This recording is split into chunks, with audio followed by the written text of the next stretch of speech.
Hari ke-20 puasa Ramadan, Pelabuhan Bajoe, di Kabupaten Bone, masih sepi penumpang. Aktivitas Pelabuhan Bajoe masih belum dipadati oleh pemudik. Koordinator Satuan Pelayanan Pelabuhan Penyeberangan Bajoe, Muhammad Daniel, juga membenarkan hal itu. Sebab, beberapa hari terakhir kata dia, jumlah pengguna jasa Pelabuhan Bajoe menurun. Diduga salah satu penyebabnya karena adanya pemberlakuan buka tutup jalur di Camba, Maros. Belum ada. Malah sepi, baik kendaraan logistik maupun pejalan kaki. Apalagi sehubungan buka tutup di jalur Camba, Maros, kata Daniel ke Tribun Timur.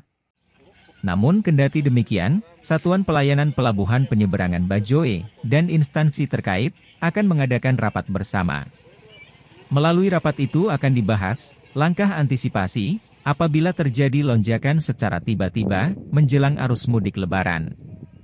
Puncak arus mudik Lebaran sendiri diperkirakan berada pada tanggal 18-21 April 2023.